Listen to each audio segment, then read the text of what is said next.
Okay, so you're looking to buy a Rift S, or you just bought one. With all of this news about the Oculus Quest getting official PC support, as well as other features like hand tracking, is the Rift S irrelevant? Or does it still have a place? Let's talk about it, because if you're all upset about the Rift situation, this may change your mind. Okay, so just this past week, I attended Oculus Connect 6. At the event, we of course got the announcement that the Oculus Quest is going to be receiving full PCVR support, as well as finger tracking. I mean, full hand tracking, actually. Obviously, the very first reaction was, oh my god, the Rift platform is dead and Oculus is cannibalizing their own products. But after testing out the Quest Link as well as hand tracking extensively at the event, I gotta say, this whole thing isn't so simple. So in case you weren't fully aware, the announcement entailed being able to officially connect your Oculus Quest to a PC via a USB-C cable. From talking to the guys at Oculus, almost any USB-C cord should work fine, but later on, Oculus will be releasing their own proprietary cord that is supposedly the perfect size, weight, and thickness, and it's going to be $80. So yeah, just monoprice it. The other announcement was full finger tracking for the Quest, which is something pretty much straight out of sci-fi. No controllers, being able to wiggle your hands around, and in general, it's just a super sweet idea. Meanwhile, the Rift S was literally mentioned like twice, and has no new features or details that were announced to improve the platform. Obviously, this feels pretty bad as a Rift S owner, or someone that is looking at buying one, but hear me out. This does not mean the Rift platform is dead, at least not right now. Before I really get into it, you also have to realize that they're not going to talk down about their own projects by stating how limited the Quest Link is. Corporations know better than to talk down about their own products. Instead, they use positive lingo for everything. And now moving on. Like I said, there was a Quest Link demo where you could go and actually try using the Quest connected to a PC, and I was able to play Stormland on the Quest, which is pretty cool if you ask me. So I did this demo twice and got a really good feel of what actually playing PC games on the Quest is like, and well, it's not perfect. Right off the bat, I'll tell you that the Rift S is still a far superior PC headset than the Quest, and the reason why is of course data transfer limitations. The reason why wireless PC VR is pretty rare and expensive right now still is because of the same reason. The amount of data being transferred from your PC to display that beautiful virtual reality image in your headset is, to put it simply, expensive, resource-wise. That is a lot of data to transfer wirelessly and have low latency, and it's even a lot of data to transfer over a cord, so compromises had to be made. In order to transfer the data necessary to provide that image, Oculus uses a form of foveated rendering. That term in general applies to combining eye tracking to see where your eyes are focused on and to save GPU horsepower by only rendering what you are directly looking at in full fidelity. Everything else isn't rendered fully, and that can save quite a bit of power. And of course, in our case, that means it saves data. In general, it's great tech, but Oculus obviously doesn't have eye tracking on the Quest, so instead of using full foveated rendering, they're using fixed foveated rendering. The main part of the image looks clean and crisp, while everything in the part of the screen that normally would be affected by lens distortion has its graphical fidelity turned down, because you really don't look at that area much, and if you do, like I said, there's already some degree of lens distortion already. So enough with my super simplified explanation. What does this actually mean, and what does it look like? Pretty much just everything all the time isn't going to look as good as with a typical resource-hungry PC VR headset like the Rift S. The tune down on graphics in your periphery is definitely most certainly noticeable, and at times even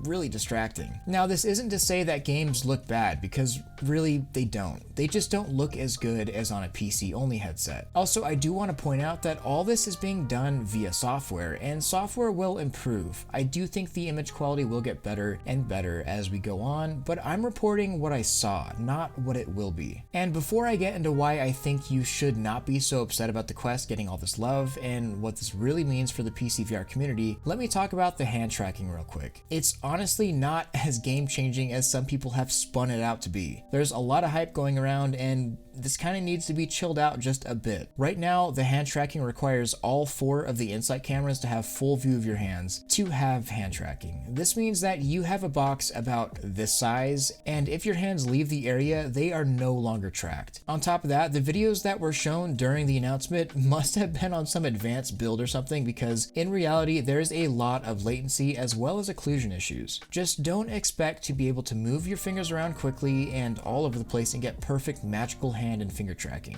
Right now, at least in the demo build, it's just not all there, and it's very simple stuff. This isn't to say that the technology isn't mind-blowingly cool, because it really is. Just it's going to need quite a few updates before it gets anywhere close to the video shown. There's a bigger problem that this whole system has, however, and that's just the field of view, or more accurately put, the restrictions you have on your space to actually utilize the hand tracking. You do need all of the cameras to be in the line of sight of your hands for it to work, so you either have to be looking directly at them or have your hands up in the small square for it to work. If you're imagining playing VR chat and having your fingers wiggle around by your sides using this method of hand tracking, it's just not gonna happen. At least not with this current state of the software, and I really don't think with this hardware either. The biggest application I could see that this will be amazing is navigating through menus like Netflix without a controller, or all of the enterprise applications that you could really utilize someone using the most intuitive controller ever, and that's your hands. Just don't fall into that extreme hype of being able to play all of your favorite games using only your hands on an Oculus Quest. This is not that. So the Rift S, is it actually left in the dust at this point? Well, no, and it shouldn't be.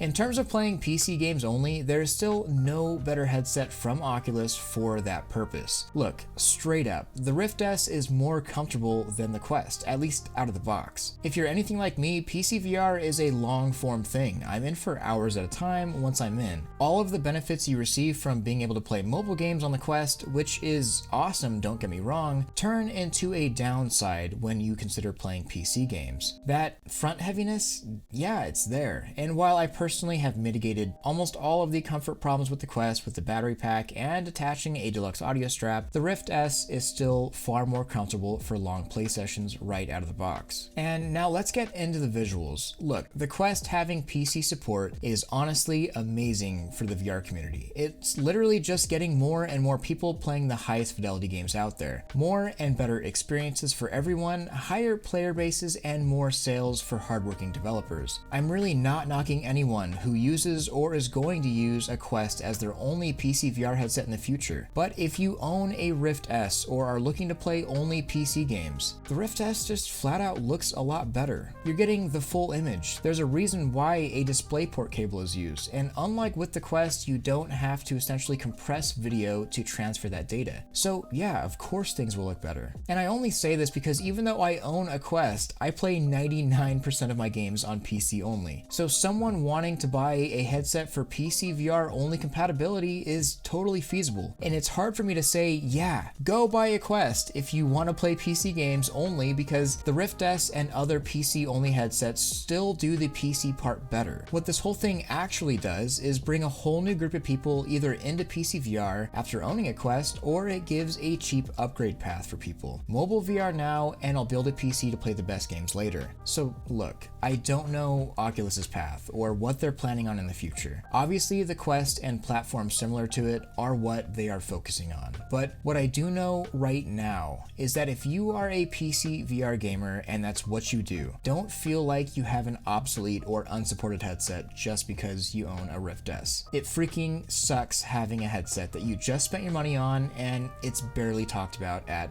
a gigantic conference. I feel you. But if there's something that might make you sleep better at night, it's that your Rift S still does what you like to do most of, and that's play PC VR games better than this newly supported platform. Of course, if that's not your sole focus and you play half and half or want to play purely mobily and just a little bit of PC, then yeah, the Quest is better. But for PC only, which is what I do and what I know a lot of people do, there's just no replacement for a Rift S on the Oculus side of things. At least not in the announced future. So just enjoy what you have, and if PC is your only focus, just save up for an index. I mean, the Rift S is still a great option, and I don't think you should hesitate to jump for it. Obviously, these opinions are based off of my own experiences, actually trying these demos and having a ton of experience in PC and mobile VR. I just see a lot of hurt owners, and I wish it wasn't that way. So if you have another opinion, or you want to talk about this and what it means for all of us, leave me a comment, and we could start a discussion. Another great place to talk about this is is in my Discord. Lots of people on the Quest, Rift, Index, Vive, we got all types, so become a ThrillSeeker and join up. I do hope that you enjoyed. Don't forget to like this video if you loved it, subscribe if you want more of this, and hit that freaking bell if you just can't live without it. Much love, Thrill out.